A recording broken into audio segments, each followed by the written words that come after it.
Hello बच्चों, क्या हाल चाल है। उम्मीद है आप लोग स्वस्थ होंगे, मस्त होंगे और अध्ययन में बिजी भी होंगे। मैं हूं केडी सर और मैं आज आप लोगों के लिए कक्षा 12 फिजिक्स का एक अन्य लेक्चर लेके आया हूं, पहले चैप्टर का। ये लेक्चर नंबर 2 होगा, limitations and applications of Coulomb's law, सीमाएं तथा अनुप्रयोग।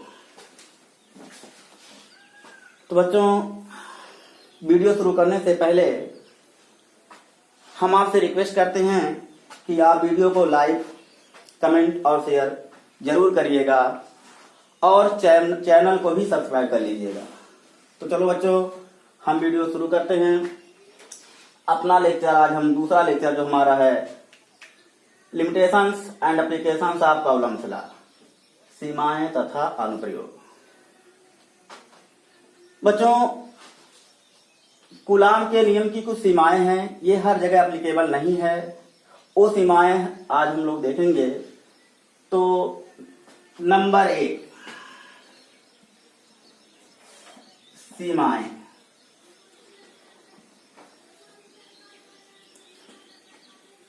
कूलाम का नियम एक स्थिर आवेश जो होता है उसी पे काम करता है। नंबर 1, उसकी पहली सीमा क्या है कि कूलाम के नियम के द्वारा जब हम वैद्युत बल की गणना करते हैं तो जो हमारा आवेश है वह गतिहीन हो, एट रेस्ट हो, रुका हो, ना कि गतिशील हो। तो सबसे पहली लिमिटेशन इसकी ये है कि आवेश स्थिर हो, आवेश स्थिर हो। और दूसरी शर्त इसकी जो है वो ये है कि यह एक पॉइंट चार्ज हो।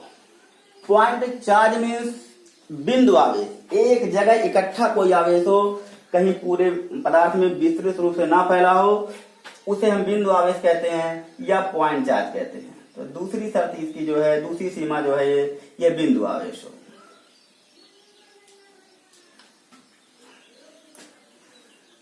तो ये दो इसकी सीमाएं हैं। पहली सीमा इसकी ये है कि आपका आवेश स्थिर हो, गतिहीन हो, चल फिर ना रहा हो, रुका हो, रेस्ट कर रहा हो।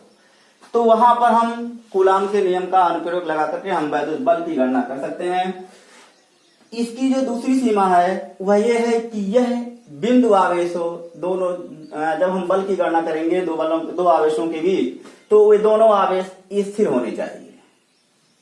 स्थिर होने के साथ साथ दोनों एट ए पार्टिकल, एक बिंदु की तरह व्यवहार करना चाहिए। जैसे यहां पर कोई आवेश है, ये यहां पर, और यदि यही आवेश किसी एक बड़ी वस्तु पे पूरा डिस्ट्रीब्यूट हो गया तो हम इसके कारण बल की गणना तब तक नहीं कर पाएंगे जब तक कि हम इसे एक पॉइंट चार्ज नहीं मानेंगे, एक बिंदु आवेश नहीं मानेंगे।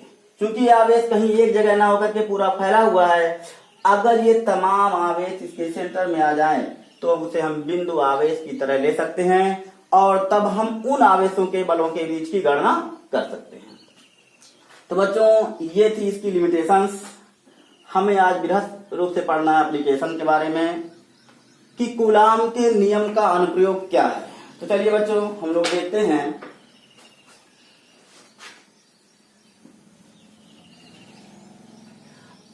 Applications of Coulomb's law.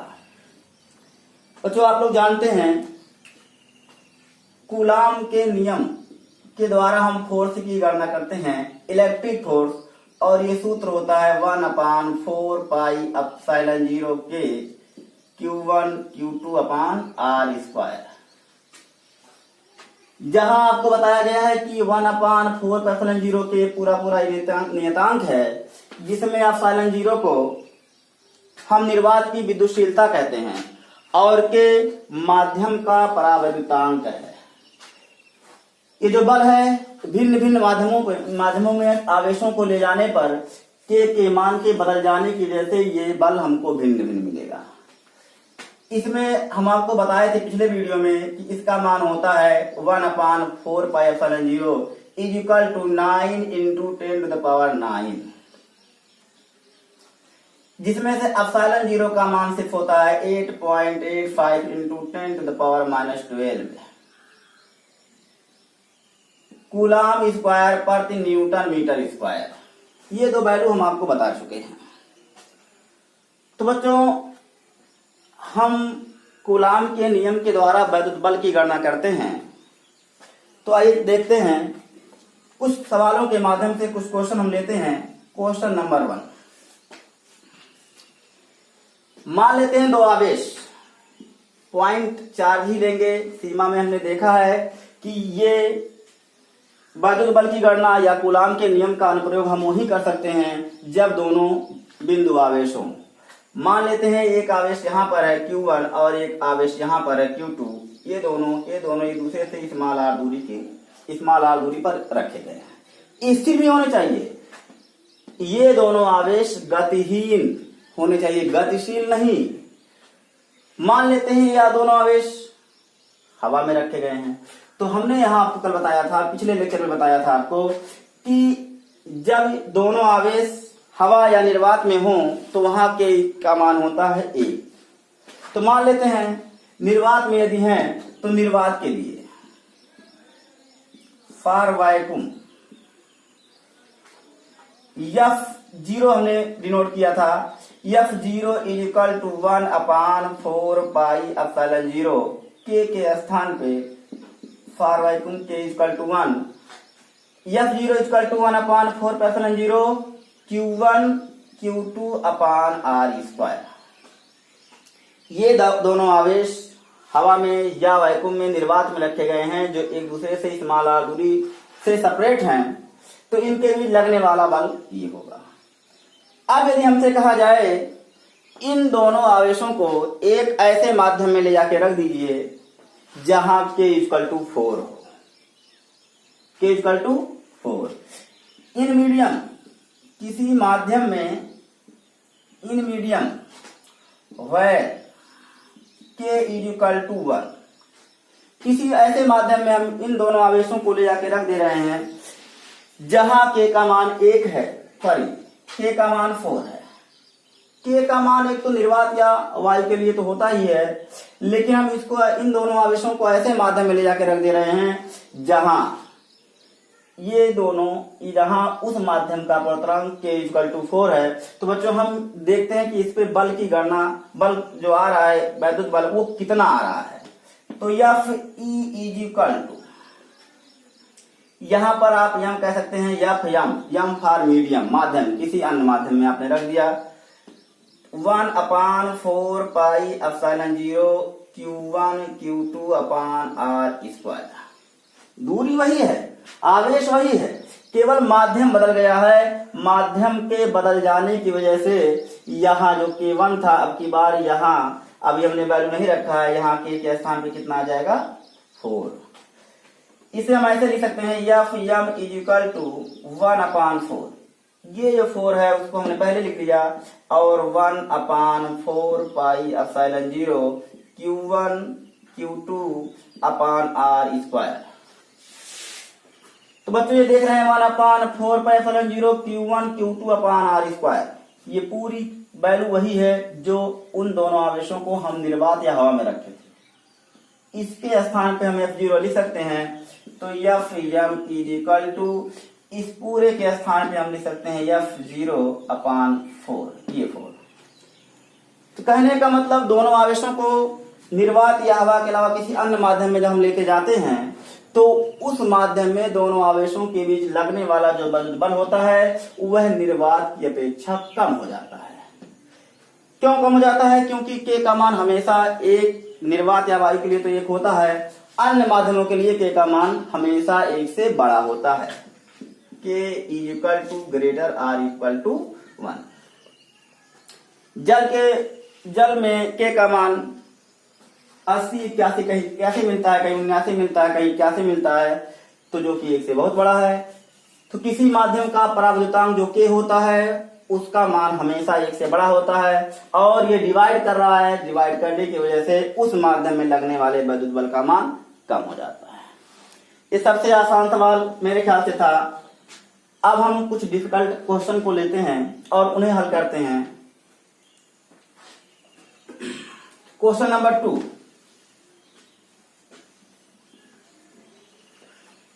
मान लेते हैं एक वर्ग है, बहुत ही पॉपुलर क्वेश्चन है, बोर्ड एग्जाम की दृष्टि से भी बहुत इंपॉर्टेंट है, कई बार आया भी है।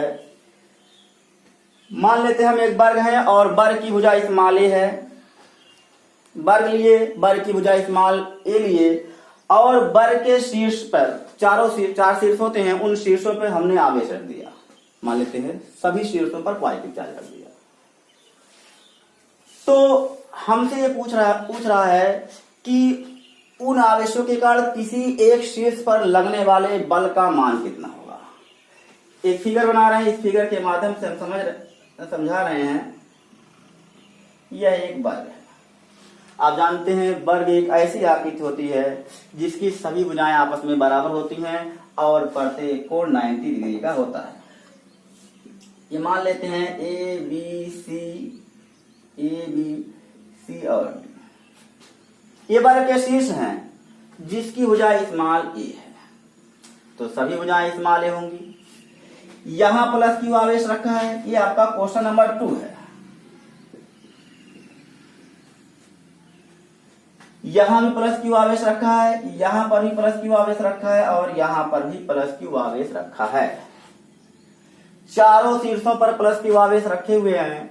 हमने कहा आपसे कि इन तमाम आवेशों के कारण बिंदु सी पर, बिंदु सी ही नहीं कोई भी शीर्ष आप ले सकते थे, बिंदु सी पर लगने वाले वैद्युत बल की गणना कीजिए, अर्थात बिंदु सी पर कुल कितना बल लग रहा है। तो बच्चों इसके लिए आपको ध्यान रखना पड़ेगा कि आप ये जानते हैं कि बल एक सदिश राशि है और सदिश राशियों को सीधे सीधे हम जोड़ नहीं सकते हैं, उनको जोड़ने के लिए हम सदिश विधि का इस्तेमाल करते हैं। और हम ये भी जानते हैं कि दो समान आवेशों के बीच प्रतिकर्षण होता है और दो विपरीत आवेशों के बीच आकर्षण होता है। तो बच्चों जो बिंदु सी पर जो चार्ज है उस पर कौन कौन बल लगा रहे हैं? ये वाला आवेश इस पे बल लगा रहा है, ये वाला आवेश भी इस पे बल लगा रहा है और ये वाला आवेश भी बल उस पे लगा रहा है। अर्थात बिंदु सी पर डी, ए और बी सब बल लगा रहे हैं, लेकिन सबकी दिशाएं क्या होती है? आपको बताया गया है कि जो लगने वाले बल की दिशा होती है उन दोनों आवेशों को मिलाने वाली रेखा के अनुदिश होती है। तो चलिए देखते हैं, ये जो बिंदु डी पर आवेश है, बिंदु डी पर जो आवेश है, बिंदु डी के कारण बिंदु सी पर जो आवेश है उस पर कितना बल लग रहा है? कहां बना? यहां बना दे रहे हैं प्लस क्यू। ये बिंदु सी है, थोड़ा सा ये लाइन बनाने के लिए एक लाइन अभी ऊपर जाएगी, इसलिए थोड़ा सा हमने इसको इधर हटा दिया। तो बिंदु डी के कारण बिंदु सी पर जो आवेश है उस पर बल, चूंकि ये भी पॉजिटिव चार्ज है, ये भी पॉजिटिव चार्ज है और पॉजिटिव चार्जों के बीच रिपल्सन होता है, प्रतिकर्षण होता है, तो इसे हम कह दे रहे हैं एफ डी। चूंकि ये भी धन आवेश है, ये भी, तो ये वाला इसको रिपेल करेगा, इसको आप छोटा चार्ज समझिए, और जिसके कारण बल आप निकालने जा रहे हैं उसको एक बड़ा चार्ज समझिए। तो इसके कारण ये रिपेल होगा और इस डायरेक्शन में जो कि बनाया गया है। बिंदु बी के कारण बिंदु सी पर जो आवेश है उस पर भी बल लगेगा और ये भी अपने से दूर, क्योंकि दोनों पॉजिटिव चार्ज हैं। इसे हम कह सकते हैं एफ बी। एफ डी हो गया, एफ बी हो गया। ये आवेश भी इस पर बल लगाएगा और सीधे इनको मिलाने वाली रेखा के, इनको मिला दीजिए, इनको मिलाने वाली रेखा से दूर सीधे, क्योंकि दोनों पॉजिटिव चार्ज हैं, इसे आप कह सकते हैं एफ ए। तो बच्चों हमने डी बी, डी के कारण जो फोर्स लग रहा है बिंदु सी पर रखे आवेश पर वह एफ डी है, और बी के कारण जो सी पर रखे आवेश पर बल लग रहा है वह एफ बी है, और बिंदु ए पर जो आवेश है इसके कारण जो बिंदु सी के आवेश पर बल लग रहा है वह एफ ए है। सबकी डायरेक्शन मेरे ख्याल से आपको क्लियर हो गई होंगी। यदि आप ये जानते हैं कि जो कूलाम के नियम में जो विद्युत बल आता है उस बल की दिशा उन दोनों आवेशों के बीच लगने वाले, उन दोनों आवेशों को मिलाने वाली रेखा के अनुदिश होता है। यदि दोनों समान आवेश हैं तो एक दूसरे को दूर भगाने की कोशिश करेंगे, और अगर विपरीत आवेश है तो अट्रैक्ट होंगे। तो इतना हो गया। अब बच्चों इसमें इस बिंदु पर हमें टोटल बल निकालना है। अब हमने आपको पिछले लेक्चर में बताया था कि जब एक बिंदु पर कई बल लगे हों, उनका परिणामी, उनका रिजल्टेंट आप कैसे ज्ञात करते हैं। तो बच्चों उसके लिए आपको बताया गया था बलों के अध्यारोपण का सिद्धांत। तो इनके सदिश योग के बराबर होता है। तो चलिए हम उस नियम को लगाते हुए देखते हैं कि बिंदु C पर जो आवेश है वह अपने ऊपर इन तमाम आवेशों के कारण कितने बल का अनुभव करेगा। बच्चों एफ बी की डायरेक्शन देखिए एंड एफ बी परपेंडिकुलर, ये बच्चों परपेंडिकुलर का चिन्ह है। F B perpendicular to F D, F B और एफ डी परस्पर लंबवत है। तो सबसे पहले एफ बी और एफ डी इन दोनों बलों का परिणामी हम निकाल लें। तो कैसे निकालेंगे बच्चों, आपने कक्षा 11 में पढ़ा होगा, दो बलों या दो सदिश राशियां हैं जो एक दूसरे से थीटा कोण पर कार्यरत हैं, तो उनका परिणामी आता है under root P square plus Q square plus 2p Q cos theta. इस फार्मूले के द्वारा हम एफ बी और एफ डी इन दोनों बलों का जो संयुक्त परिणामी है वो मिल पा जाएंगे। तो हम यहाँ एफ बी और एफ डी का परिणामी निकालने चल रहे हैं। मान लेते हैं इसको हम निरूपित कर रहे हैं F one is equal to under root F B square plus F D square plus 2 F B F D into cos theta, theta के स्थान पे 90 डिग्री। बच्चों हम लोग ये जानते हैं cos 90 का मान होता 0, तो cos 90 equal to 0 into something, ये पूरा टर्म समाप्त हो जाएगा। तो F1 is equal to F B square plus F D square, इतना हो गया। लेकिन बच्चों क्या आपको पता है एफ बी और एफ डी कितना होगा? ध्यान दीजिए, एफ बी हम यहां निकाल ले रहे हैं। एफ बी ये जो आवेश है इस पर जो बल लगा रहा है, बल लग रहा है या लगा, ये जो इस पर लगा रहा है ये भी एक दूसरे से इस वाले डिस्टेंस पे हैं। तो कूलाम के नियम पे आइए, 1/4πε0 Q1 Q2, तो ये भी Q आवेश है, ये भी Q आवेश है, तो Q1 के स्थान पे Q और Q2 के स्थान पे भी Q अपान R स्क्वायर। ये जो R होता है उन दोनों आवेशों के बीच की डिस्टेंस होती है, यहाँ डिस्टेंस R ना होकर के A है, तो आपका यह भी हो जाएगा Q1 Q2 के स्थान पे दोनों Q आ गए और R के स्थान पे आ गया 1/4πε0 Q1 Q2 Q स्क्वायर हो जाएगा। तो ये आ गया 1/, यहाँ के भी बना दीजिए, 4πε0 के Q square upon A square. तो बच्चों D के कारण जो बल लग रहा है एफ डी, उसका भी परिमाण उतना ही आएगा क्योंकि आवेश वही है और दूरी भी बल की भुजाएं सभी बराबर होती हैं, तो ये भी दूरी A ही होगी, तो एफ डी का मान भी वही आएगा, एफ डी इक्वल टू 1/4πε0 के और Q square upon R square. F B और एफ डी दोनों के परिमाण तो बराबर हैं किंतु दिशाएं 90 डिग्री पे हैं, तो हम एफ डी और एफ बी दोनों बराबर कर सकते हैं। F1 is equal to under root F B, F D के स्थान पे भी हम क्या लिख सकते हैं, एफ बी लिख सकते हैं।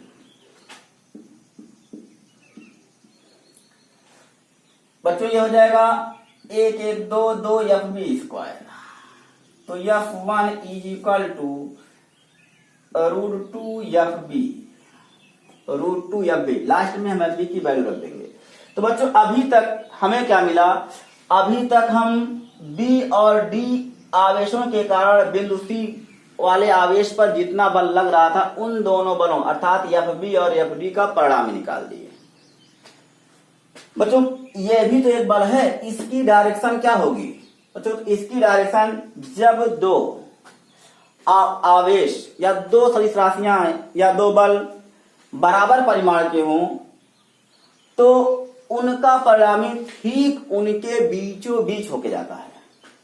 अर्थात हम कह सकते हैं कि जो आपका एफ बी है और ये आपका एफ डी है, इनका परिणामी ठीक बीचों बीच होके जाएगा। तो चूंकि ये 90 डिग्री है तो ये 45 अंश होगा, यही आपका F1 हो जाएगा।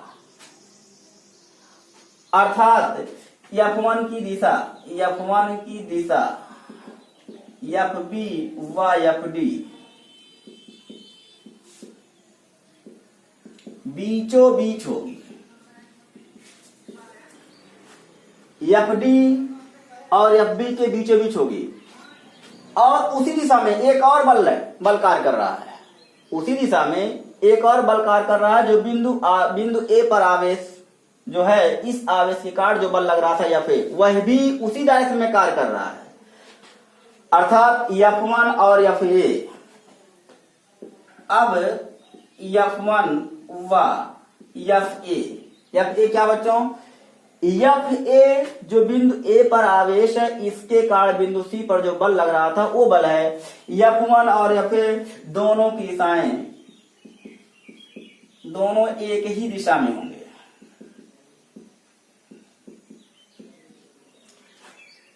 और आप जानते हैं कि जब दो सदिश या जब दो बल एक ही डायरेक्शन में कर रहे हों तो उनका परिणामी सीधे सीधे उनके योग के बराबर होता है। आप चाहें तो यहां से भी निकाल सकते हैं, दोनों एक ही दिशा में है तो इनके बीच का कोण का 0 हो जाएगा, 0 अंश का मान 1, तो F B square 2 F1 F2 इस तरह आएगा। तो a प्लस बी का होल स्क्वायर रूट के बाहर निकल के आएगा तो F1 प्लस F2। तो F1 और एफ ए दोनों एक ही दिशा में है। अतः अब परिणामी बल क्या होगा? F1 और एफ ए को जोड़ लीजिए। सदिश राशि यहाँ कैसे जोड़ेंगे आप? इसलिए आप जोड़ेंगे क्योंकि दोनों एक ही दिशा में हैं। सी पर परिणामी बल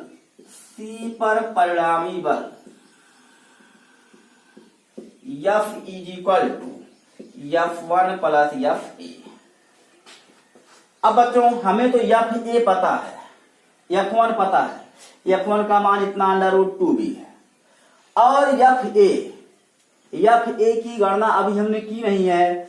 तो बच्चों आइए उसकी गणना पहले कर लें, उसके बाद लाकर के इसमें रख दे रहे हैं। ये जो आपका है A to C, ये बिंदु C है जो कि थोड़ा सा इधर डिस्टर्ब हो गया था। अब ये दूरी कितनी होगी?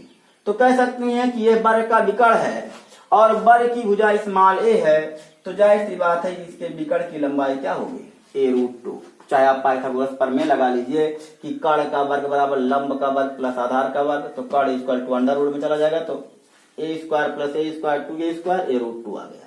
तो कूलाम का नियम लगाते हैं तो हमें क्या मिलेगा? F A equal to 1/4 pi epsilon 0 के, ये तो लगेगा ही लगेगा, इन दोनों आवेशों के गुणनफल। तो यहाँ आवेश Q1 है, Q है, वहां भी आवेश Q है, और इनके बीच की दूरी अब a√2 हो जा रही है, तो a√2 का वर्ग। तो बच्चों ये हमें मिल जाएगा F A equal to 1/4 pi epsilon 0 के, ये हो जाएगा Q स्क्वायर अपान ये हो जाएगा 2a स्क्वायर, √2 का वर्ग हो जाएगा 2 और a स्क्वायर। तो एफ ए की वैल्यू इतनी है।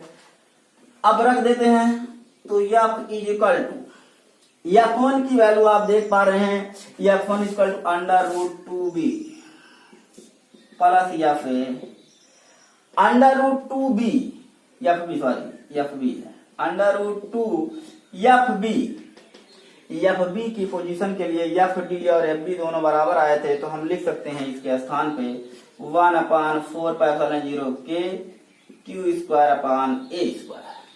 ये एफ बी का मान है, प्लस एफ ए का मान है 1/4 पाई एप्सिलॉन 0, यहाँ के भी रहेगा, ये Q square upon 2a square.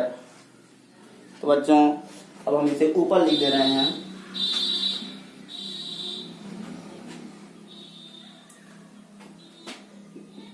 F is equal to जो टोटल इलेक्ट्रिक फोर्स आ रहा है एट पॉइंट सी, यहां पर हम 1/4 पाई एप्सिलॉन 0 के Q square upon a square दोनों कॉमन ले सकते हैं। 1/4 पाई एप्सिलॉन 0 के Q square upon a square, ये इसमें और इसमें भी कॉमन हो गया, यहां बचा √2 प्लस यहां बचा √2, यहां पर 1/2।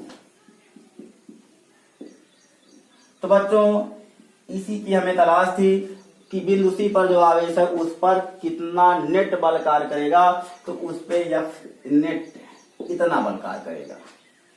1/4 के Q² ब्रैकेट में √2 प्लस 1/2, चाहे तो इसका एलसीएम लेकर के 2√2 प्लस 1/2 भी लिख सकते हैं। तो बच्चों ये था एक वर्ग आपके पास था, वर्ग के शीर्षों पर समान प्रकार के आवेश प्लस Q आवेश रखे गए थे और कहा गया था आपसे कि उन्हीं आवेशों में से किसी एक आवेश पर जो नेट बल कार्य कर रहा है उसकी गणना कीजिए। तो बच्चों इसमें कूलाम के नियम का अनुप्रयोग करते हुए हमने जो है बिंदु सी पर जो बल लग रहा है उसकी गणना की। बिंदु सी पर ही नहीं, बिंदु डी, बिंदु ए, बिंदु बी पर भी इतना ही बल लगेगा। हाँ, दिशाएं भिन्न भिन्न होंगी। ये जो ओवरऑल F नेट आया हुआ है इसकी डायरेक्शन, चूंकि इन दोनों का परिणामी इधर चला गया था और F खुद उसी दिशा में है, दोनों सेम डायरेक्शन में थे, तो आपने दोनों को ऐड कर लिया है, तो परिणामी जब दोनों सेम डायरेक्शन में जो सदिश थे उसी दिशा में ही होगा। अर्थात जो ये F नेट आया हुआ उसकी दिशा ठीक A से C को मिलाते हुई रेखा की ओर होगी। अगर हम यहाँ गणना करें तो ये ऐसे जाएगा, इस डायरेक्शन में होगा, इस दिशा, यहाँ पर इस दिशा में, यहाँ पर इस दिशा में। इस प्रकार आप अन्य बिंदु पर जो बल की गणना करेंगे उसका भी रिजल्टेंट इतना ही आएगा। तो बच्चों जहां कहीं भी आपको नहीं समझ में आ रहा होगा आप वीडियो को रोक लीजिएगा, पॉज कर लीजिएगा, समझ लीजिएगा। जो कूलाम के नियम में हमने आपको बताया है उसी का हम एप्लीकेशन बता रहे हैं। अब क्वेश्चन नंबर 3 लेते हैं। चलिए क्वेश्चन नंबर 3 देखिए क्या है।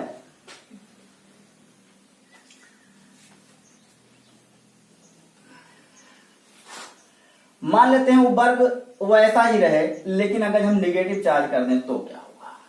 सभी शीर्षों पर हम निगेटिव चार्ज कर लें, निगेटिव चार्ज रख दें, भुजा स्मॉल a ही हो, आवेश Q हो, लेकिन माइनस ऋणात्मक में हमने कहा। Question number 3 same figure A B C D, minus Q minus Q minus Q minus Q। A B C D के शीर्षों पर हमने समान प्रकार के आवेश माइनस Q रख दिया और हमने कहा कि जिस पिछले क्वेश्चन नंबर 2 में जैसे हमने बिंदु सी पर जो आवेश था उस पर हमने बल की गणना की थी, इसमें भी हम बिंदु सी पर रखे आवेश पर ही गणना कर लें तो कितना बल मिलेगा। तो सोचिए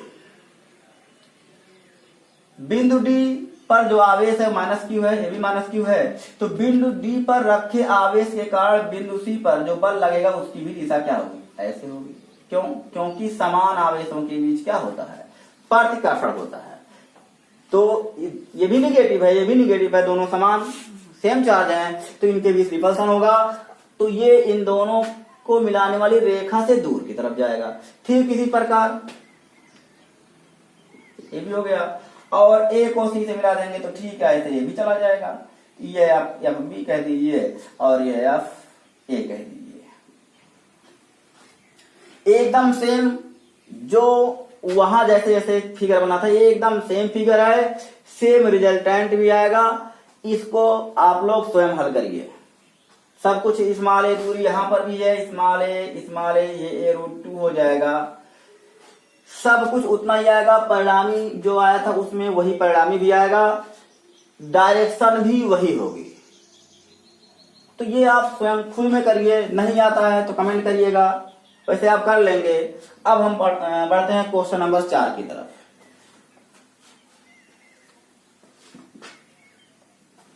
क्वेश्चन नंबर 4,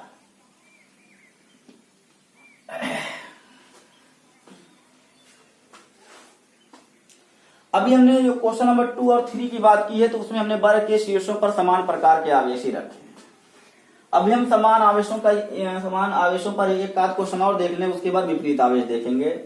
तो मान लेते हैं एक वर्ग है और क्वेश्चन नंबर ये 4 है। एक वर्ग है, वर्ग के शीर्षों पर प्लस क्यू आवेश रखे गए हैं और एक आवेश वो जो वर्ग है उसके सेंटर में रखा गया। सेंटर मीन्स जहां पर वर्ग के विकर्ण एक दूसरे को काट रहे हैं वहां पर रखा हो। तो देखिए बच्चों, हम वो जो बीच में सेंटर में जो चार्ज रखा हुआ है उस पर नेट फोर्स कितना कार्य कर रहा है, हम इसकी गणना करने चल रहे हैं। ABC बहुत ही इजी है बच्चों, बोर्ड एग्जाम में भी आता है सब क्वेश्चन। इतने भी क्वेश्चन अभी हम करा रहे हैं, हम बोर्ड एग्जाम लेवल के ही क्वेश्चन करा रहे हैं, बाहरी क्वेश्चन नहीं कराया जाएगा।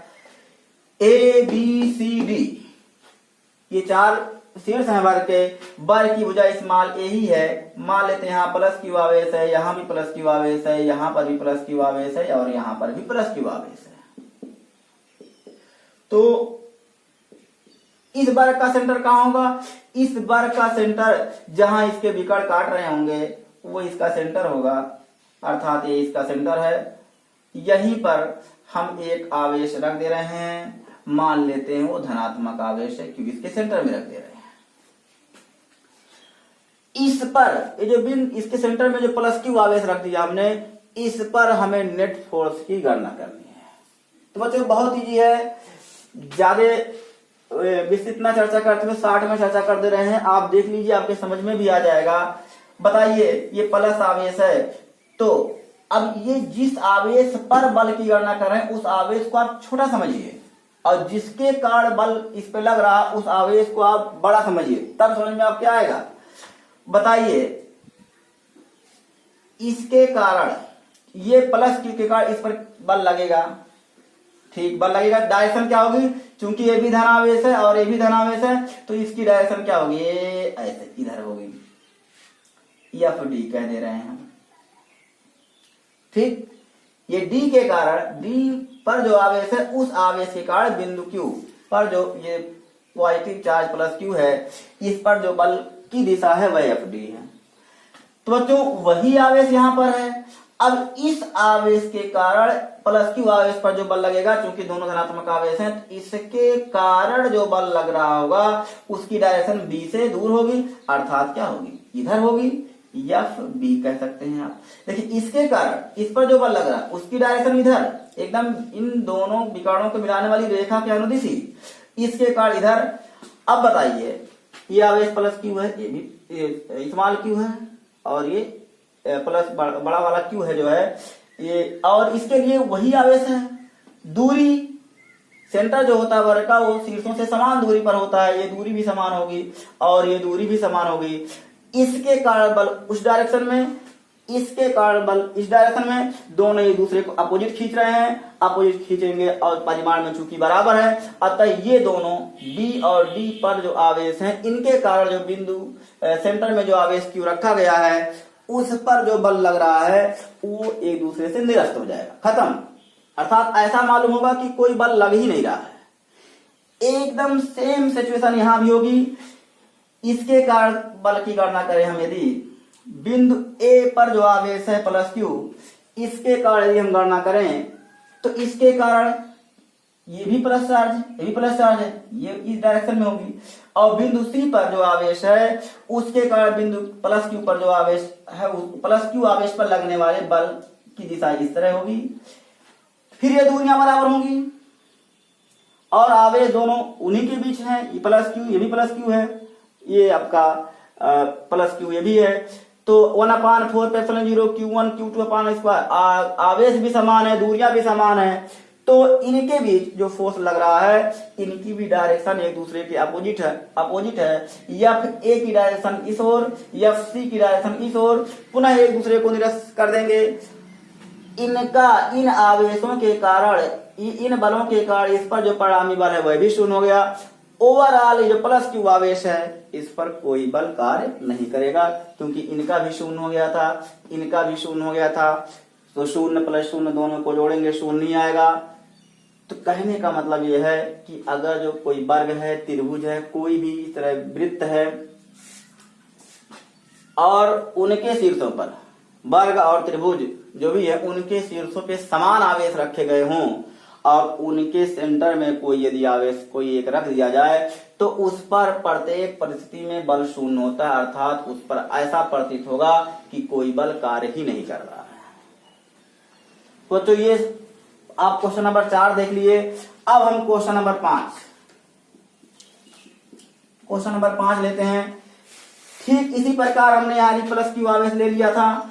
अगर हम यहां पर एक ऋण आवेश ले लें, ये माइनस क्यू आवेश ले लें, जो प्लस क्यू था वो माइनस क्यू हो गया, कैपिटल क्यू,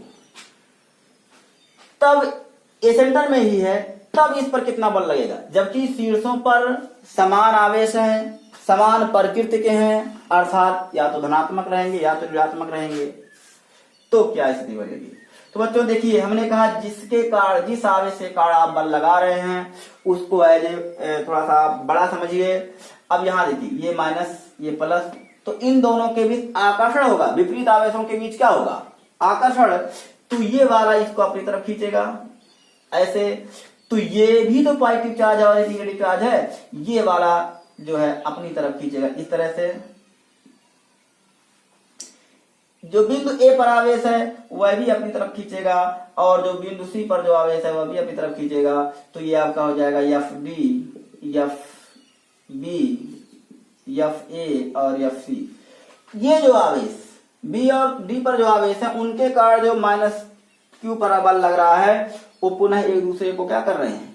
अपोजिट खींच रहे हैं, अतः वे दोनों एक दूसरे के बल को क्या कर देंगे? निरस्त कर देंगे, अर्थात इनके कारण, इन आवेशों के कारण इस पर कोई बल नहीं लगेगा। ठीक इसी प्रकार एफ ए और एफ सी के कारण भी माइनस क्यू, कैपिटल क्यू वाले आवेश पर कोई बल नहीं लगेगा। परिणाम स्वरूप इस स्थिति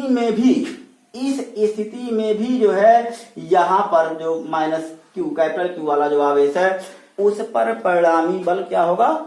शून्य होगा। तो बच्चों ये निष्कर्ष निकलता है, जब कोई वर्ग, त्रिभुज, वृत्त कुछ इस तरह से हो और उनके शीर्षों पर समान प्रकृति के आवेश रखे गए हैं तो उनके सेंटर में कोई भी आवेश, चाहे पॉजिटिव चार्ज चाहे निगेटिव चार्ज रख दिया जाता है सेंटर में, तो ओवरऑल नेट बल उस पर क्या होता है? शून्य होता है। तो बच्चों 5 क्वेश्चन हमने देखा। अब हम छठे क्वेश्चन की तरफ बढ़ते हैं।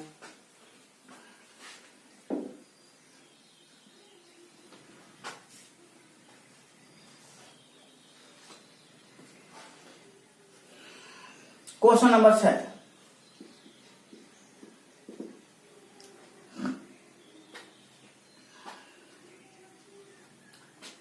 अब हम एक ऐसा वर्ग ले रहे हैं जिसमें किसी एक बिंदु पर कोई ऐसा आवेश होगा जो अन्य शीर्षों पर रखे आवेश की प्रकृति का विपरीत होगा। इस फिगर के माध्यम से आप समझिए,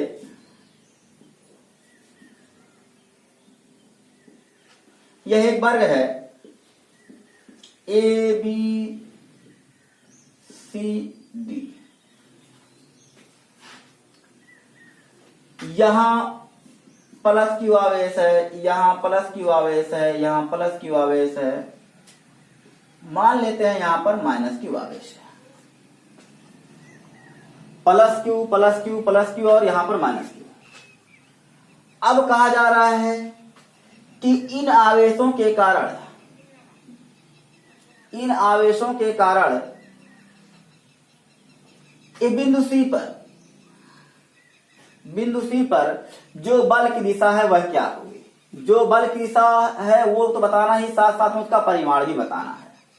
तो बच्चों देखिए, ये इधर फोर्स लगाएगा, ये भी अपनी तरफ अट्रैक्ट करेगा और ये भी अपनी तरफ अट्रैक्ट करेगा। तो मान लेते हैं यह एफ सी है, यह आपका एफ बी हो जाएगा और यह एफ ए हो जाएगा। तो पुनः बच्चों जैसे क्वेश्चन नंबर हम 2 सॉल्व किए थे वैसे एफ ए और एफ सी परिमाण में तो बराबर है किंतु परस्पर 90 अंश पे कार्यरत हैं। तो इनका भी परिणाम आप ऐसे निकाल लीजिएगा। मान लेते हैं F1 equal to under root, ये जो डायरेक्शन है यही मेन है। डायरेक्शन जिसको समझ में आ रहा है उसको समझ में अच्छी तरीके से आ रहा होगा। F A square plus F C square, और बाकी ये तो 0 हो जाएगा क्योंकि इनके बीच cos 90 है। अब एफ ए और एफ सी परिमाण में बराबर होंगे क्योंकि ये दूरी और ये दूरी बराबर ही होगी। तो F1 is equal to under root 2 F A और Fa का मान वहां जो आया था 1/4πε0 के Q1 Q स्क्वायर हो जाएगा अपान ए स्क्वायर, ये हो जाएगा। और ये पूरी दूरी आपकी क्या हो जाएगी a√2। तो जिस प्रकार इसकी डायरेक्शन इधर होगी। अब इन दोनों का जो परिणामी है ये √2 Fa और Fb, जब दोनों सदिश परिमाण में बराबर हों तो उन दोनों का परिणामी, ये FC और Fa का परिणामी है, ये इसका परिणामी इनके बीचों बीच जाएगा तो ये 90 डिग्री है, मतलब 45 पे जाएगा, अर्थात F1 की दिशा इधर ही होगी। अब F1 और FB दोनों को क्या कर देंगे, ऐड कर देंगे, क्योंकि दोनों सदिश एक ही दिशा में हैं। और जब दो सदिश एक ही दिशा में कार्य कर रहे हों तो उनका परिणामी दोनों सदिशों के योग के बराबर ही हो जाता है। आंसर जितना वहां आया था उतना यहां पर भी आएगा। आपका आंसर ये है कि Q स्क्वायर अपान ए स्क्वायर ब्रैकेट में √2 + 1/2, ये इतना आंसर। लेकिन वहां से और यहां से अंतर क्या है, वहां जो परिणामी बल की दिशा थी, परिमाण तो यही आया था, लेकिन वहां जो दिशा थी हम यहां पर शायद निकाले थे तो ये इधर था। लेकिन अब की बार क्या होगा, अंदर ही रहेगा, वो बाहर की तरफ था, अब की बार क्या होगा, अंदर की तरफ। परिमाण वही है, केवल दिशा में अंतर है। तो बच्चों ये क्वेश्चन नंबर 6 था। अब हम क्वेश्चन नंबर 7 लेते हैं।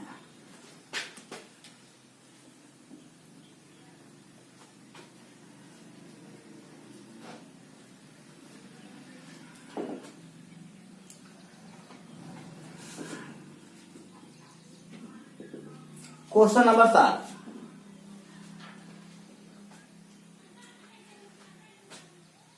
चलिए हमें अब की बार संतुलन की अवस्था का अध्ययन करना है। एक वर्ग हम लेते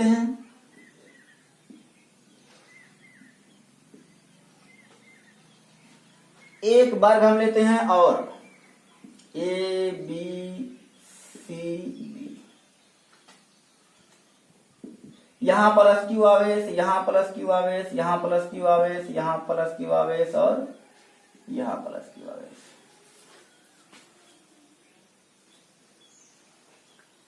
तो बच्चों हमने बताया बिंदु सी पर जो बल का परिमाण आता है ये ऐसे आता है, F टोटल आता है 1/4πε0 के √2 + 1/2 Q square by A square, इतना आता है। टोटल फोर्स इतना आता है। अब कहा जाए कि इसके सेंटर में, तो सेंटर आप समझ पा रहे हैं, सेंटर मीन्स वर्ग का सेंटर है, तो वर्ग के विकर्णों का कटान बिंदु ये सेंटर हो गया। इसके सेंटर में कितना आवेश रखें, इस पर जो बल लग रहा था, बिंदु सी वाले आवेश पर जो बल लग रहा था, ये बल समाप्त हो गया। तो बच्चों इस पर जो ओवरऑल बल है, ये आपका FD हमने बनाया था, ये FB बनाया था और ये आपका FA था। ओवरऑल बल FB, FD और FB का जो आपने परिणामी निकाला था, उसके बाद आप FA वाले को ऐड कर दिया था, तो ओवरऑल आपको ये मिला था। इतना फोर्स लग रहा है। अब कह रहे हैं कि यहां पर कितना आवेश हम रख दें कि ये जो बिंदु सी पर बल लग रहा है वो खत्म हो जाए, या बिंदु सी पर रखा आवेश संतुलित हो। तो बच्चों मान लेते हैं, ये जाहिर सी बात है, यहां जो भी आवेश रखेंगे, अब आप सोचिए यहां प्लस आवेश है, अगर यहां पॉजिटिव चार्ज रख देते हैं तो इसके बीच जो बल लग रहा है उसकी भी दिशा उधर हो जाएगी। तो ये तो आपका कुछ था ही, और इसकी जब प्लस चार्ज रखेंगे तो इसकी भी दिशा उधर हो जाएगी, दोनों एक ही डायरेक्शन में हो जाएंगे। और जब दोनों एक ही डायरेक्शन में हो जाएंगे तो एक दूसरे को निरस्त नहीं करेंगे। स्पष्टतः यहाँ यदि प्लस चार्ज है तो यहाँ कौन सा आवेश होगा, माइनस आवेश। तो ये वाला जो है इसको क्या करेगा, अपनी तरफ खींचेगा। और इस आवेश को परिमाण में उतना रखिए जितने में ये जो है F के बराबर हो जाए। तो हमें इसी आवेश की गणना करनी है। तो हम लिखते हैं C पर परिणामी बल, C पर परिणामी बल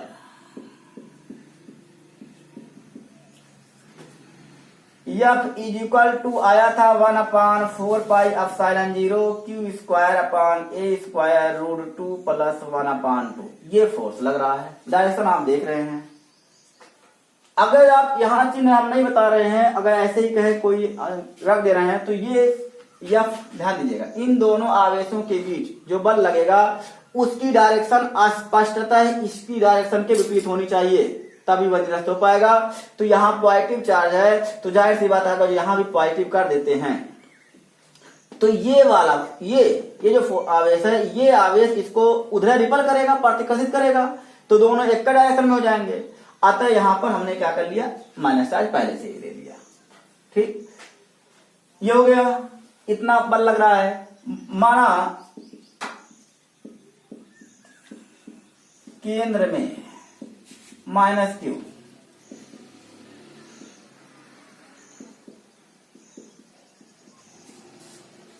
क्यू कूलाम आवेश रखने पर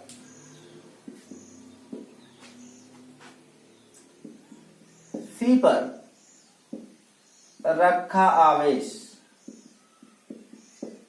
संतुलित हो जाता है। क्या हो जाता है, संतुलित। या बिंदु सी पर जो आवेश है उस आवेश पर कोई बल नहीं लगता है, तो जाहिर सी बात है इस आवेश और इस आवेश, ये बताइए, ये दूरी होती है a रूट 2, ये पूरी दूरी होती है a रूट 2, तो ये दूरी हो जाएगी a अपान रूट 2। अरे a रूट 2 में आप 2 से भाग करेंगे, a रूट 2 पूरी दूरी 2 से भाग करेंगे तो ये हो जाएगा a अपान रूट 2। इन दोनों के बीच की दूरी हो, इनके बीच जो लगने वाला फोर्स होगा, मानते हैं F डैश है माइनस क्यू, और इसके बीच तो ये हो जाएगा 1/4πε0 के कैपिटल क्यू स्मॉल क्यू। ये आवेश और ये आवेश ऋणात्मक चिन्ह नहीं रखेंगे, ऋणात्मक चिन्ह तो बताएगा कि इसकी डायरेक्शन ये हो गई अपान a बाई रूट 2 का वर्ग। अब चूंकि बिंदु सी पर रखे आवेश को निरस्त करना है, तो दोनों ये बल और ये बल एक दूसरे के एग्जैक्ट हो जाएंगे, बराबर हो जाएंगे। F dash equal to F, तो ये हो जाएगा इंप्लाइज दैट 1/4πε0 के Q small Q A square, और ये रूट 2 का वर्ग हो जाएगा, 2 चला जाएगा ऊपर, 1/4πε0 के Q small Q A square, ये रूट 2 का वर्ग हो गया, चला गया ऊपर, इज इक्वल टू 1/4πε0 के क्यू स्क्वायर अपान ए स्क्वायर रूट 2 प्लस 1/2। और ये पूरा एक कट जाएगा, क्यू एक इंडेक्स कटेगा, एक घात कटेगी, और ए स्क्वायर पूरा कट जाएगा, तो बच्चों ये बचेगा 2q is equal to a q bracket में root 2 plus 1/2। Q is equal to, इस 2 को हम ट्रांसफर कर दे उधर, तो हो जाएगा 1/2q रूट 2 प्लस 1/2, चाहे तो एलसीएम ले सकते हैं। इतना आवेश रखना पड़ेगा आपको, इतना आवेश रखना पड़ेगा। और इसकी प्रकृति क्या होगी, यहाँ चूंकि पॉजिटिव चार्ज है और वो बल की डायरेक्शन इधर थी, तो इस बल की डायरेक्शन इधर होगी, अर्थात डायरेक्शन इधर करने के लिए कौन सा चार्ज होगा, किस प्रकार का, ऋण आवेश होगा ये। तो बच्चों संतुलन के लिए जो यहाँ पर जो आवेश रखना है, उस आवेश का परिमाण कितना होगा उसकी हमने गणना कर दी। इस प्रकार बच्चों सवाल आपके लिए बन सकता है, एक त्रिभुज हो, समबाहु त्रिभुज मान लेते हैं, एक आवेश प्लस क्यू यहाँ हो, प्लस क्यू यहाँ हो, प्लस क्यू यहाँ हो, तो इस पर कितना फोर्स लगेगा। सीधी सीधी बात है। इसके कारण ये डायरेक्शन देखिए, ये देखिए सबकी भुजा स्मॉल ए मान लेते हैं, समबाहु त्रिभुज है, तो ये F1 कह दीजिए या F2 कह दीजिए। अब दोनों बल चूंकि सदिश राशि है, अब जानते हैं कि समबाहु त्रिभुज के बीच का कोण 60 अंश होता है, तो ये भी 60 अंश हो जाएगा। तो अब इन दोनों का परिणामी F1 और F2 के ध्यान दीजिएगा परिमाण समान होंगे, दिशाएं भिन्न भिन्न है, तो इनका परिमाण कैसे ज्ञात करेंगे, F बराबर under root F1 square plus F2 square plus 2 F1 F2 cos यहाँ 60 अंश है, तो F1 equal to F1 square plus F2 square plus 2 F1 F2 का 60 अंश का मान 1/2, बच्चों इस तरह से आप F1 का मान 1/4 क्यू स्क्वायर अपान ए स्क्वायर, यहाँ पर भी वही, इससे आप कैलकुलेट कर लेंगे। बच्चों कुछ इस तरह के सवाल थे। अब कुछ स्पेशल सवाल, ये सवाल एग्जाम की दृष्टि से बहुत इंपॉर्टेंट, जो भी सवाल बताए गए हैं सब बोर्ड एग्जाम की दृष्टि से बहुत ही इंपॉर्टेंट है। अब क्वेश्चन नंबर हम 7 की बात करते हैं।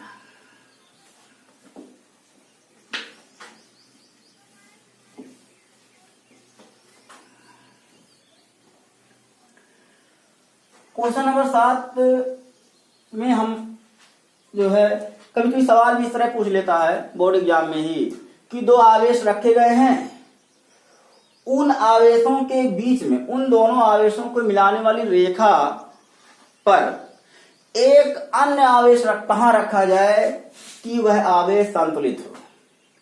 कोई दो आवेश हैं, उन दोनों आवेशों को मिलाने वाली रेखा के बीच में या कहीं बाहर, उन दोनों आवेशों को मिलाने वाली रेखा पर ही कोई आवेश कहां रखा जाए, दूरी पूछ रहा है, कहां रखा जाए कि वह आवेश संतुलित हो। वह आवेश संतुलित हो, इसका मतलब यह है कि उस आवेश पर कोई बल नहीं लग रहा है। उस आवेश पर कोई बल नहीं लग रहा है, इसका मतलब बल तो लग रहा है लेकिन वो बल इस प्रकार बिहेव कर रहे हैं जो कि एक दूसरे को निरस्त कर दे रहे हैं। इसको हम एक क्वेश्चन के माध्यम से समझते हैं। क्वेश्चन नंबर 8, चलिए हम दो आवेश लेते हैं। मान लेते हैं इनके बीच की दूरी कितनी है, ए। यहां पर प्लस क्यू आवेश है, यहां पर +4Q ही क्यों लिया गया है, थोड़ा सा कैलकुलेशन में आसानी होगी और ये आपकी किताब का ही क्वेश्चन है। +Q और +4Q दोनों एक दूसरे से स्मॉल ए दूरी से सेपरेट है। अब ये बताइए किसी तीसरे आवेश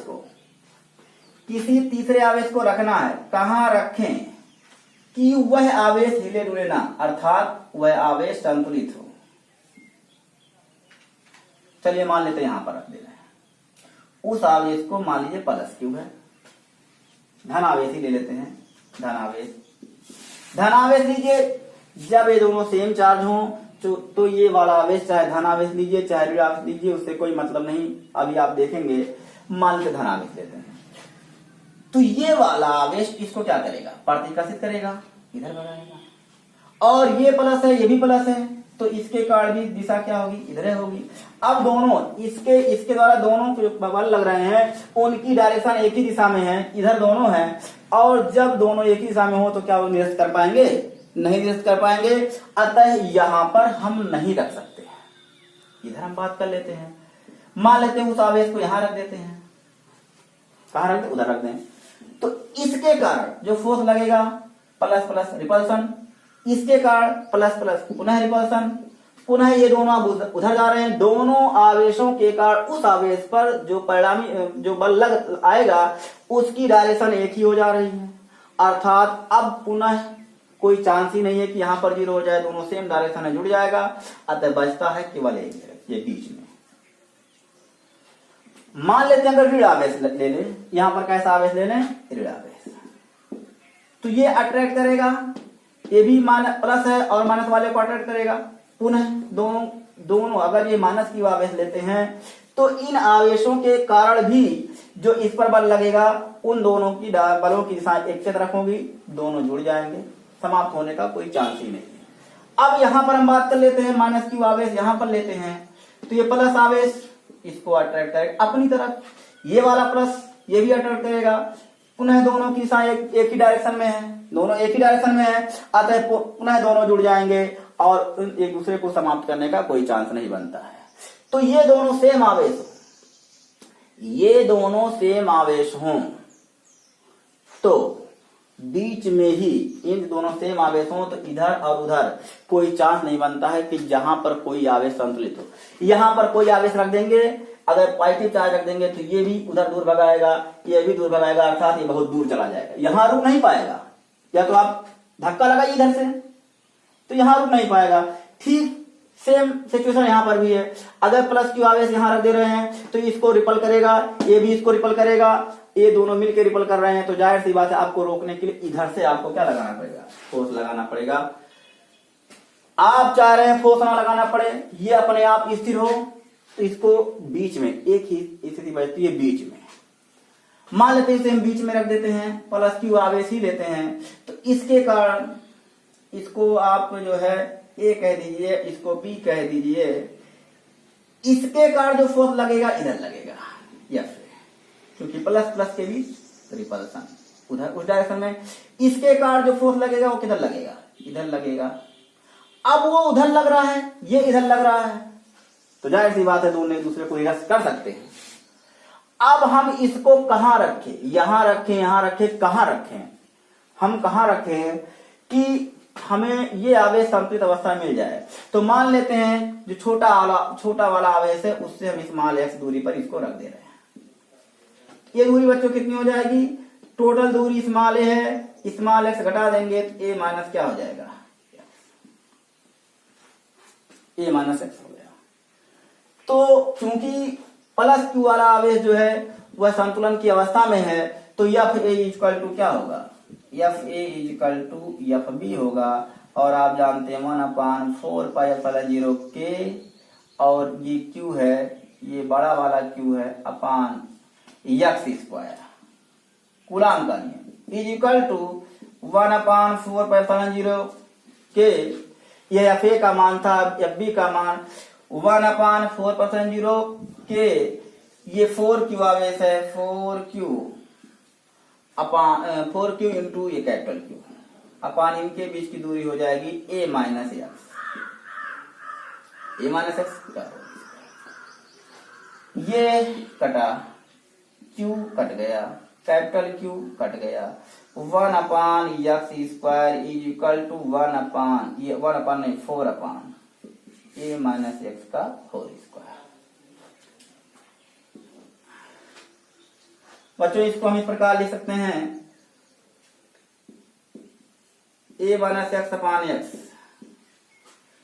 a माइनस एक्स का होल स्क्वायर यहां लेके चले आए, यहां आ गया ए बी स्क्वायर था, a माइनस एक्स का whole square upon X square, दोनों को एक ही में लिख के स्क्वायर कर दिए, इज इक्वल टू 4 को हम लिख सकते हैं 2 का स्क्वायर। अब इसका जब स्क्वायर है, स्क्वायर हटाएंगे तो इसका वर्गमूल ले लेंगे, 4 का वर्गमूल कितना हो जाता है, a minus X upon x, ये प्लस माइनस हो जाएगा 2, तो हो जाएगा a minus X is equal two plus minus 2x, plus minus 2x। तो बच्चों अब यहाँ दो स्थिति बनती है, कौन कौन सी दो स्थिति है? एक बार पॉजिटिव साइन लीजिए, तो a minus X is equal to 2x, X उधर जाएगा 2x और 1x 3x is equal to a, x is equal to a/3। और अगर आप नेगेटिव साइन लेते हैं तो a minus X is equal to minus 2x, इसको इधर ले आएंगे तो प्लस 2x हो जाएगा, 2x में से 1x घट जाएगा, ध्यान दीजिएगा, plus 2x minus x, 1x बचेगा, और ये उधर जाएगा a माइनस, तो x इक्वल टू माइनस है। बताइए x आपने बीच में लिया तो पॉजिटिव वैल्यू ही तो मिलेगी, तो ये x माइनस a का मतलब ये इसके बियॉन्ड चला जा रहा है, दूर चला जा रहा है, ये हमारे लिए क्या हो जाएगा, इनवैलिड हो जाएगा, हमें इसी के बीच रहना, ये हो जाएगा। अर्थात अगर दो आवेश इस प्रकार से समान आवेश हैं तो उनके बीच में एक आवेश इस प्रकार बीच में रखा जाएगा, तभी जाके संतुलित होगा। इस सवाल में आपने देखा कि x बराबर a/√3, a/3, यहां से a/3 डिस्टेंस पे रख देंगे तो वह संतुलित हो जाएगा, वहां से हिले टुलेगा नहीं, उस पर टोटल फोर्स शून्य होगा। इसके लिए हम एक शॉर्टकट तरीका बता दे रहे हैं, देखिए, समान आवेश होने पर संतुलन के लिए कहां रखेंगे, बीच। यहां पर एक निगेटिव चार्ज भी हो सकता था, दोनों निगेटिव चार्ज हो सकते थे, तो भी बीच में रखना है, समान आवेश होगा तो बीच में ही रखना है। संतुलन, समान आवेश होने पर संतुलन के लिए दूरी, चाहे दोनों प्लस हो चाहे दोनों माइनस हो, चाहे दोनों प्लस हो चाहे दोनों माइनस हो, छोटे आवेश से कितनी दूरी पर, x is equal to √Q1, ये छोटा वाला है Q1, यहाँ Q2 प्लस Q1 इनटू जितनी इनकी बीच की दूरी होगी ये a। याद रहे जो यह यक्स है, जो हम आपको बता रहे हैं, यह यक्स छोटे वाले आवेश से ही है। यह यक्स जो दूरी निकाल रहे हैं ये छोटे वाले आवेश से, √Q1 Q2 प्लस Q1, जहां Q2 जो आपका है वो आवेश जो है Q1 से बड़ा है। अभी हम लगा करके दिखाए हैं तो इसका मान आया है a/3। अब देखिए हम इस शॉर्टकट फार्मूला जो हम आपको बता दे रहे हैं आप याद भी रखिए। तो यहाँ देखिए छोटा वाला आवेश, चिन्ह नहीं देखेंगे, चिन्ह नहीं देखेंगे, भले दोनों ऋणात्मक क्यों, तो आप सोचेंगे ऋणात्मक रखते हैं तब तो अंडर रूट के अंदर ऋणात्मक राशि आ जाएगी, तब तो इमेजिनरी हो जाएगा। चिन्ह छोड़ देंगे आप। X is equal to Q1 के स्थान पे Q, Q2 के स्थान पे 4Q,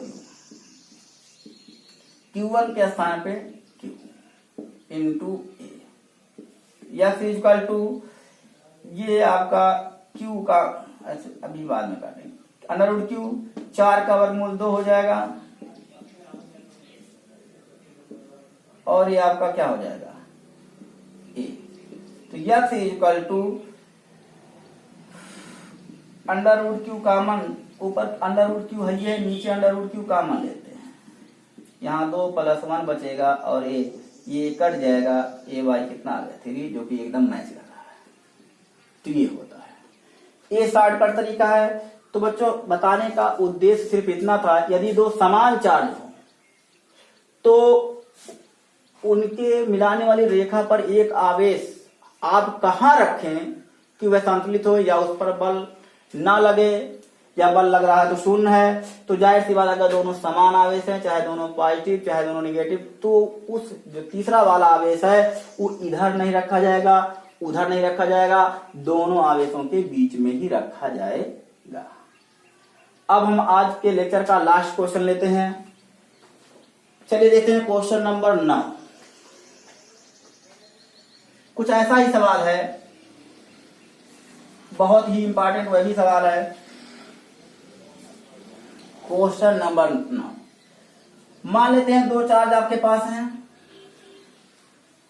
2 चार्ज हैं आपके पास, एक दूसरे से स्मॉल a दूरी पर रखे हैं, उसमें से एक चार्ज पॉजिटिव है और एक चार्ज निगेटिव है, एक चार्ज पॉजिटिव है और एक चार्ज निगेटिव है। तो एक तीसरा आवेश उन दोनों आवेशों को मिलाने वाली रेखा पर कहां रखा जाए कि वह विराम अवस्था में रह सके, अर्थात वह अपने ऊपर बल का अनुभव ना करे। तो चलिए एकदम सेम क्वेश्चन नंबर 9, आज का लास्ट क्वेश्चन। मान लेते हैं यहाँ पर +Q आवेश है, दोनों विपरीत समान आवेशों की चर्चा हमने कर दी क्वेश्चन नंबर 8 में। अब हम विपरीत आवेश ले रहे हैं -9Q। ये 9Q लेने का कुछ उद्देश्य है, कैलकुलेशन थोड़ा इजी हो जाएगा, बाकी आवेश कुछ भी आप ले सकते थे, कोई दिक्कत नहीं है। इनको बढ़ा दिए थोड़ा सा, ये सीधे सीधे दूरी बढ़ाई गई है, इनके बीच की दूरी क्या है, यहां पर एक पॉजिटिव है और एक निगेटिव है। अब तीसरे आवेश को इनको मिलाने वाली रेखा पर कहां रखें कि वह संतुलित अवस्था में हो, उस पर कोई बल ना लगा हो। मान लेते हैं बीच में रखते हैं, यहां पर कोई धन या ऋण आवेश, मान लेते हैं पॉजिटिव चार्ज, दोनों पे हम चर्चा यही कर लेंगे, प्लस आवेश रखते हैं। तो बताइए इस आवेश के कारण इस पर जो बल लगेगा उसकी डायरेक्शन क्या होगी, इधर होगी। पॉजिटिव चार्ज एक दूसरे को रिपेल करेंगे, प्रतिकर्षित करेंगे। डायरेक्शन का ज्ञान होना अति आवश्यक है। यदि आपको डायरेक्शन का ज्ञान नहीं है तो पहले कूलाम के नियम को पूरी तरीके से पढ़िए। यहां पर ये ऋण आवेश है, ये प्लस आवेश को अपनी तरफ खींचेगा, क्योंकि ऋणात्मक और धनात्मक के बीच अट्रैक्शन होता है। देखिए कुछ बच्चे सोच रहे हैं कि हम इस तरह से कर दें कि ये वाला पॉजिटिव चार्ज है, ये निगेटिव चार्ज है, ये वाला इसको खींच रहा है, ऐसे कर दें। ये भी आपका सोचना सही है, लेकिन इन आवेशों के कारण इस पर बल लग रहा है, तो इन आवेशों के कारण आप जो है डायरेक्शन लिखिए, तभी समझ में आएगा। अब ये दोनों एक ही डायरेक्शन में, अब जब दोनों एक के डायरेक्शन में हो गए तो बताइए दोनों क्या खत्म कर देंगे एक दूसरे को, नहीं, जुड़ जाएंगे, और बीच में कहीं पर इन दोनों के योग का शून्य मिलना संभव नहीं है। अगर हम यहाँ निगेटिव चार्ज कर दें, मान लेते तीसरा आवेश लेते हैं वो नेगेटिव चार्ज लेते हैं और बीच में ही रखते हैं, तब की स्थिति क्या होती है, तो ये वाला देखिए अट्रैक्ट करेगा इस डायरेक्शन में, ये माइनस एक रिपेल करेगा, पुनः दोनों की डायरेक्शन एक दिशा में, पुनः दोनों ऐड हो जाएंगे। अर्थात यदि एक पॉजिटिव चार्ज है और एक नेगेटिव चार्ज है तो बीच में ऐसा आवेश यदि कोई रखते हैं तो बीच में वह आवेश कभी भी संतुलित नहीं हो पाएगा। अब बचती हमारे पास ये जगह है और ये जगह है। मान लेते हैं यहां पर वो देखिए पॉजिटिव चार्ज लीजिए चाहे नेगेटिव चार्ज लीजिए, वो बताएगा अपने आप कि हम क्या हैं। यहां देखिए मान लेते हैं पॉजिटिव, हम पॉजिटिव चार्ज लेकर के ही इस सवाल को लगा दे रहे हैं। अब बताइए ये क्या होगा, अट्रैक्ट करेगा और ये क्या करेगा, रिपेल करेगा। देखिए पॉजिटिव चार्ज और पॉजिटिव चार्ज के बीच क्या होगा, प्रतिकर्षण या अट्रैक्शन। इसकी दिशा उस दिशा में, इसके कारण जो बल लग रहा है उसकी दिशा किधर है, दूर है, और इसके कारण इसकी ओर है, दोनों विपरीत हैं। तो आपको लग रहा है कि हाँ निरस्त कर देंगे, लेकिन संभव नहीं है। क्यों संभव नहीं है, क्योंकि जो बल आता है F = 1/4πε0, यहां जो लिखा गया है ये बल, इसमें दूरी भी है। बताइए ये आवेश ऑलरेडी बड़ा है, जब आवेश बड़ा होगा तो लगने वाले फोर्स का मान भी बड़ा होगा, और दूरी छोटी होगी तो भी बल बड़ा होगा। अब बताइए यहां आवेश रख दे रहे हैं, यह दूरी, ये जो दूरी है, जब इस आवेश को लेंगे और इस आवेश को लेंगे, इस दूरी के अपेक्षा ये छोटी दूरी है, दूरी भी छोटी है और ये आवेश भी बड़ा है, तो लगने वाले बल का मान क्या होगा, इसके कारण यहां पर जो बल लगेगा वो बड़ा होगा, बहुत बड़ा होगा। और इसके कारण जो बल लगेगा, डायरेक्शन तो विपरीत है, इसके कारण यहां पर जो बल लगेगा, ये दूरी देखिए इतना प्लस इतना जुड़ जाएगी, इतनी दूर दोनों जुड़ जाएगी, और आवेश भी कम है, दूरी भी बढ़ गई, आवेश बढ़ी तो भी बल कम हुआ, और दूरी भी बढ़ गई तो बल और कम हो गया। अर्थात इसके कारण इस पर जो बल लगेगा वह बल हमेशा इसके कारण इस पर जो बल लगेगा उससे क्या होगा, छोटा होगा, निरस्त नहीं कर पाएगा। कहने का तात्पर्य है कि जो छोटा आवेश होता है उससे बहुत दूर तीसरे आवेश को आप ना रखिए, उसके निकट रखिए। तो बीच में संभावना खत्म हो गई थी, इधर तो संभावना बनी लेकिन खत्म हो गई, क्योंकि आवेश इसके कारण जो बल लग रहा था वह अपेक्षाकृत बहुत ज्यादा था और यह बहुत कम बल लगा पा रहा था, तो ये भी संभावना खत्म हो गई। अब बचा केवल एक ही स्थान, केवल यहाँ पर, अर्थात वह आवेश कहाँ रखा जाएगा, यहाँ पर रखा जाएगा। कौन सा आवेश, तीसरा आवेश, मान लेते हैं यहाँ पर रख देते हैं। तो इसके कारण ये रिपल्सन होगा, दूर भगाएगा, और इसके कारण अट्रैक्शन होगा। अब चूंकि यहां देखिए ये आवेश अधिक है, बल ज्यादा लगाएगा, लेकिन दूरी अधिक हो जा रही है, और दूरी के अधिक होने की वजह से बल क्या हो जाएगा, कम। आवेश बड़ा है लेकिन दूरी ज्यादा है इसकी अपेक्षा, ये जो दूरी है इस दूरी की अपेक्षा ये वाली दूरी क्या हो जाएगी, बढ़ जाएगी। आवेश बड़ा है, बल ज्यादा लगता, ठीक, लेकिन दूरी बढ़ गई तो बल घट गया, और बल घट जाए इतना हो जाए कि जितना बल ये वाला इस पे लगा पा रहा है ठीक उतना ही बल लगाए, तभी ये संतुलित होगा। तो यहां ध्यान दीजिएगा, इसको मान लेते हैं ए, इसको मान लेते हैं बी, या ए के कारण, मतलब जो क्यू पर आवेश, ए पर जो आवेश है प्लस की, उसके कारण इस पर आवेश जो लग रहा है वो देखिए। तो FA = 1/4πε0 के ना भी लिखिए तो कोई दिक्कत नहीं है, निर्वात मान लीजिए। Q कैपिटल Q अपान, मान लेते हैं दूरी स्मॉल x है, ये दूरी स्मॉल x है तो x का स्क्वायर हो जाएगा। इसकी डायरेक्शन ध्यान दिएगा इस दिशा में होगी, दोनों पॉजिटिव चार्ज है, रिपेल करेंगे, और ये निगेटिव, ये पॉजिटिव, ये अट्रैक्ट करेंगे। लेकिन ये दूरी अब कितनी हो जाएगी, x दूरी ये है, ये दूरी x है, a + x, तो FB जिसकी डायरेक्शन FA के अगेंस्ट है, तो इसका देखिए 1/4πε0 के, वहां जो आवेश है वो 9Q है, सॉरी 9Q, और यहां plus Q capital Q, sign नहीं लिखते हैं, अपान A + x का होल स्क्वायर। बताइए, ये आपने कहा संतुलन की अवस्था में है, और ये संतुलन तभी होगा जब दोनों एफ ए और एफ बी आपस में क्या होंगे, बराबर होंगे। F A is equal to F B. संतुलन के लिए चूंकि वह रेस्ट में है, गतिशील नहीं है, रुका हुआ है, तो यहां ध्यान दीजिएगा 1/4 पाई एप्सिलॉन 0 के Q capital Q upon small X square is equal to 1/4 epsilon 0 9 Q capital Q upon A plus X का होल स्क्वायर। ये पूरा पूरा कट गया, इससे स्मॉल क्यू कट गया, कैपिटल क्यू कट गया, तो 1/x का whole square is equal to ये 9 को 3 लिख देना, 3/a प्लस एक्स का होल स्क्वायर, या इसको ऐसे लिख दीजिए a plus x upon x. ध्यान दीजिएगा, इसको 9 ही लिखिए, ऐसे कर दीजिए इसका स्क्वायर। ये चला गया यहाँ a प्लस एक्स का होल स्क्वायर बटे एक्स स्क्वायर, दोनों के एक में लिख के स्क्वायर कर दिए, इज इक्वल टू 9। अब इसका वर्गमूल लेंगे आप तो स्क्वायर हट जाएगा, और 9 का वर्गमूल प्लस माइनस 3।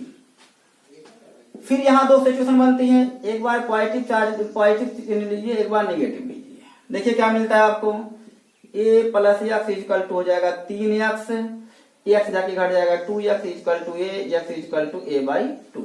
आपने x इधर माना था, a/2।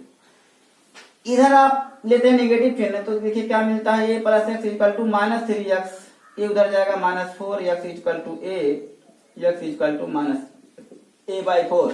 तो ये तो इधर आ रहा था, इसका मतलब ये दाईं तरफ है, तो ये क्या हो जाएगा, इनवैलिड, ये अमान हो जाएगा, ये मान नहीं है।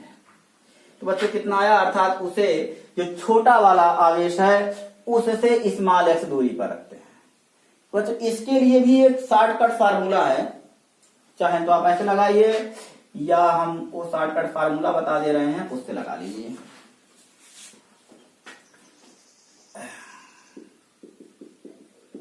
यदि दोनों विपरीत प्रकृति के आवेश हों,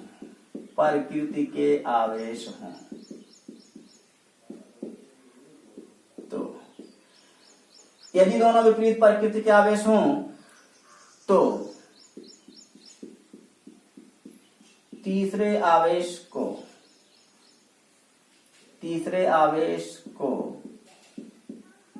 छोटे बड़े आवेश से दूर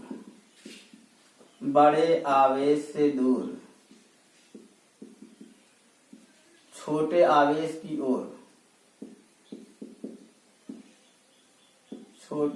की ओर, यहां लिख दिए, बीच में नहीं रखेंगे, छोटे आवेश की ओर रखना पड़ता है।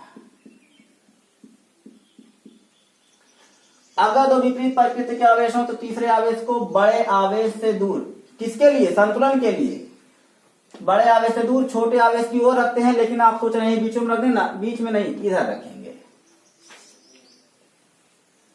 इधर रखते हैं। यदि छोटे आवेश से तीसरे आवेश की दूरी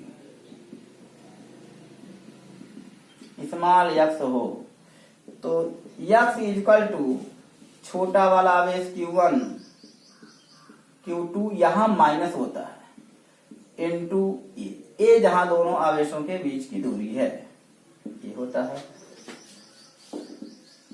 आप यहां लिख दो where Q2 greater than Q1, जहां Q2 का मान Q1 से बड़ा है, और यह ध्यान दीजिएगा, ये जब आप इसकी वैल्यू रखेंगे तो आप चिन्ह जैसे -9Q आया है तो यहां माइनस नहीं लिखेंगे, विदाउट चिन्ह लिखेंगे।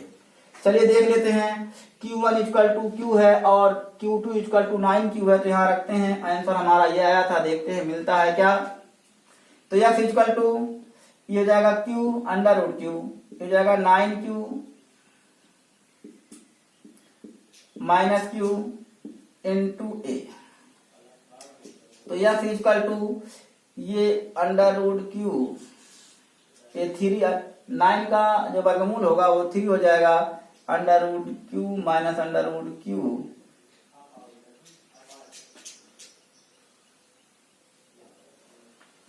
Into a।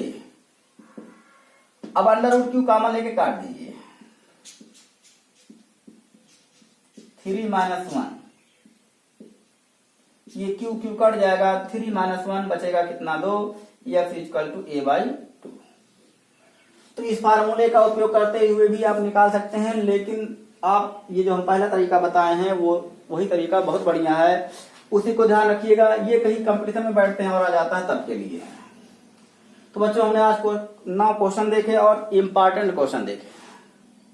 एक बार पुनः हम आप लोगों से रिक्वेस्ट करते हैं कि आप लोग वीडियो को लाइक शेयर और कमेंट जरूर करिएगा। पढ़ाई करते रहिए। All the very best.